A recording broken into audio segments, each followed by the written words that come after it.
Mas quem é você para me ensinar? Essa é uma boa pergunta, né? Meu nome é Rodrigo César Ferreira. Mas vamos combinar uma coisa? Para ficar mais fácil de você gravar, é um nome extenso, me chame de Rossef, que é as iniciais do meu nome e sobrenome. Nascido no subúrbio do Rio de Janeiro, vim de uma família muito humilde, com minha mãe sendo auxiliar de enfermagem do Hospital Geral de Bom Sucesso, quem é do Rio conhece, e meu pai trabalhando em construção civil, especificamente, né, na parte de pintura. Quando criança, eu era muito arteiro, gostava de brincar e fazer peraltices, acho que não muito diferente da maioria das crianças. Nós brincávamos numa área denominada campinho, tá? Toda criada por nós mesmos. Estrutura pública, desde aquela época, já era precária, né, na nossa região. Então, um mutirão de crianças capinou, tirou lixo e etc. E construímos ali nossa área de lazer. Colocamos traves para jogar bola e ali também era onde nós soltávamos pipa, jogávamos bola de gude. Né? Mas como eu falei, eu era muito arteiro, né? Fazia peraltices, acredito que coisa de criança. E os vizinhos falavam muito mal de mim, falavam barbaridades, coisas que não se deve dizer de uma criança, mas diziam que eu não ia ficar adulto, que eu ia morrer, que eu ia virar bandido, que eu ia me envolver com drogas, porque eu era arteiro, veja só. Mas, como ninguém é obrigado a viver no seu passado, eu digo para você, do jeito que você está hoje, você não precisa estar assim no ano que vem, no mês que vem, talvez amanhã. Você pode mudar, você pode fazer suas escolhas. E eu escolhi evoluir. Né? Eu era uma criança, fui amadurecendo e nada dessas profecias malignas foi cumprida, graças a Deus. Não virei bandido, não virei drogado, hoje em dia estou aí, contribuo muito bem para a sociedade e, por incrível que pareça, até aquelas pessoas que me maldiziam, hoje em dia gostam de mim. Já na transição da adolescência para a fase adulta, eu tive minha primeira oportunidade de ganhar dinheiro. Por quê? Mesmo com as condições humildes que eu vivia, minha mãe e meu pai acreditavam que eu não devia trabalhar, devia estudar. Então, eu fui trabalhar, né, na transição da fase da adolescência para adulto, fui trabalhar numa loja de roupa, uma loja bem famosa aqui no Rio de Janeiro, onde eu tive minha primeira experiência, né, e aprendi muitas coisas, tais como trabalhar com metas e objetivos, mais confiança, poder de persuasão, né, entre outras coisas. Mas com a maturidade, eu aprendi a enxergar que tudo tem um passo, um degrau. Você não chega na escada pisando no último degrau. Você vai pisar no primeiro degrau, tá? Então, eu não permaneci naquele local. Na época, né, não existia o digital. Talvez, não sei se eu teria o que ensinar ou fazer dancinha. Mas, como era normal, né, era difícil naquela época as pessoas fazerem faculdade, eu ingressei no curso técnico.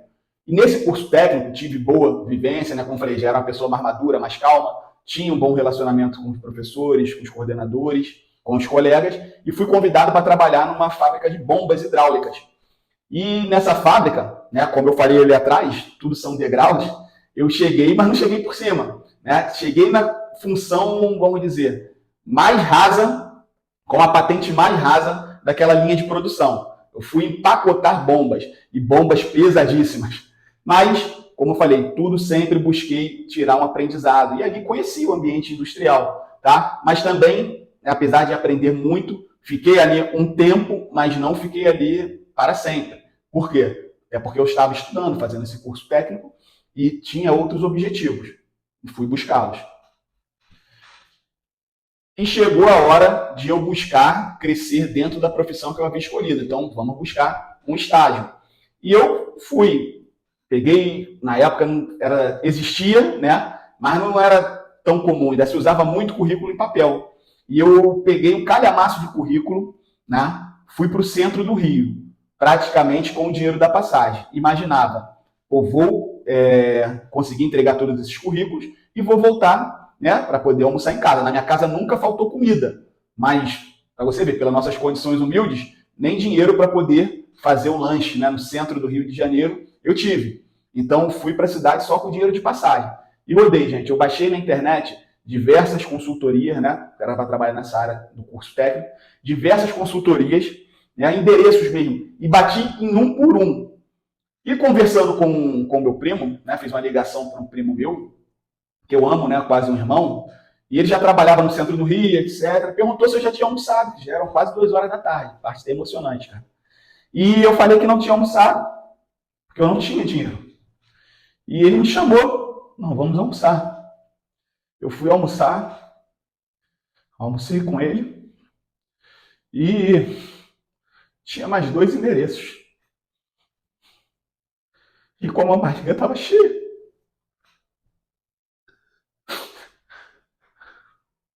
como a barriga já estava cheia, eu falei, vou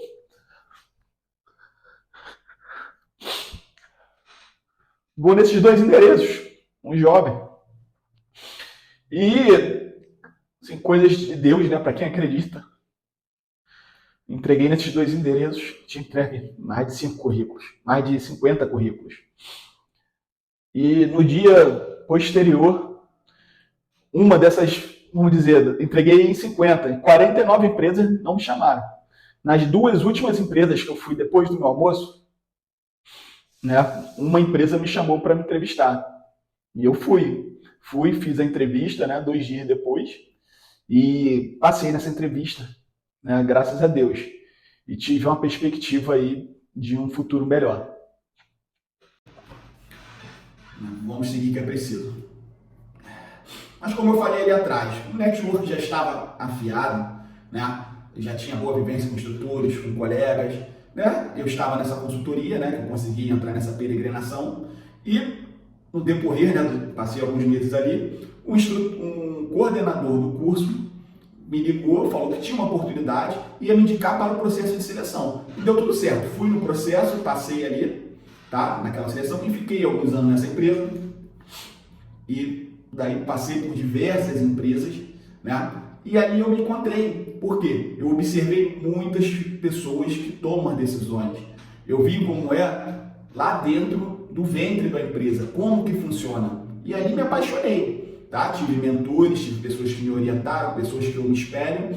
E ali eu já sabia o que eu queria ser, tá? Então, uni com outras pessoas que tinham o mesmo objetivo, concomitantemente voltei a estudar, tá? E abrimos uma empresa. A minha jornada empreendedora sempre foi muito árdua. E eu tive sócios, né? Como eu falei, me uni com sócios, pessoas que queriam a mesma coisa. Só que é muito importante vocês entenderem uma coisa. As pessoas querem uma coisa, mas o quanto elas querem. Isso é o diferencial. Muitas querem, mas elas não querem pagar o preço, não querem sair do conforto. Então, isso vai fazer toda a diferença. E o meu primeiro sócio saiu no primeiro ano, né? E o segundo não chegou a completar o terceiro ano. E eu me mantive firme.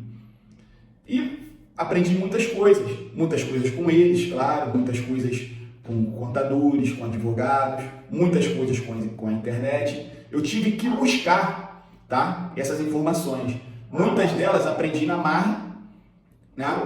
Errei muito mesmo, acertei talvez de forma equivalente, mas isso foi muito difícil, né? Isso foi muito difícil e não era talvez a forma correta de iniciar. Mas vendo por outro lado também, né? Diz a frase, se você iniciar perfeito é porque você demorou muito para iniciar. Então é um caso a se pensar. E eu entendi o game. Depois de tanto apanhar, de tanto aprender, eu quero transmitir isso. Muitas pessoas, elas pensam o oposto. Elas querem reter a informação para que elas não criem concorrência, não criem novos líderes. E eu penso totalmente diferente. Ou dentro da nossa empresa, ou no digital. Eu quero formar novos generais, quero formar novos líderes, para que assim a nação possa evoluir, possa progredir. Gente, está tudo tão feio, tudo tão perdido. Então, eu quero contribuir, tá? Para que tudo melhore. E isso vai manter o meu legado, vai criar gratidão nas pessoas. E vamos prosperar dessa maneira, todos juntos. Eu ouvi uma história de um feiticeiro. Ele tinha uma escola, né, onde formavam novos feiticeiros. E esses feiticeiros aprendiam todo tipo de truque com ele, né, todo tipo de magia. Quem gosta aí, como imagina a escola do Harry Potter. E um dia, um desses feiticeirinhos foi atravessar uma estrada na época, né, veio uma carroça e o atropelou. E todos ficaram em prantos, começaram a chorar, porque tinham perdido um amigo. O feiticeirinho estava ali, caído, né? Entenderam que ele tinha ido a óbito. E o feiticeiro-chefe veio bradando: por que vocês choram? Não chorem. Ah, mas o nosso amigo morreu, o nosso amigo morreu. Isso não é assim, não é o fim. Vocês não confiam no seu mestre? E o mesmo foi lá e fez uma magia e o feiticeirinho tornou a viver. E todos ficaram eufóricos com aquilo. E perguntaram ao mestre: mestre, como que o senhor fez isso? É o truque que nós queremos aprender. E o mestre disse: como eu vou ensinar vocês? Se vocês souberem tudo o que eu sei, vocês serão mestres como eu. E onde terá o meu valor? Eu não poderei ensinar mais nada a ninguém, porque vocês saberão tudo. E assim todos ficaram desanimados, ficaram tristes. E passando dias, meses, aquele mestre feiticeiro, ao descer as escadarias, que eram longas, escadarias da escola de magia, tropeçou, caiu, torceu o pescoço, quebrou o pescoço e veio a óbito. E aí, todos bradaram: quem pode ajudar? Quem vai saber ajudar o mestre? Quem vai poder ajudar o mestre? Ninguém sabia. Moral da história: você não transmitindo conhecimento, ele vai com você para o caixão. E o que será útil? Qual será o seu legado? Se você tivesse ensinado esse conhecimento, ele seria transmitido, ele poderia te salvar. Mas não foi o caso. Então essa é a moral da história. E por pensar assim, eu resolvi me tornar mentor de pessoas que estão perdidas, assim como eu já estive, assim como eu já fui perdido, e que querem iniciar seu negócio, seja ele no digital ou seja no físico.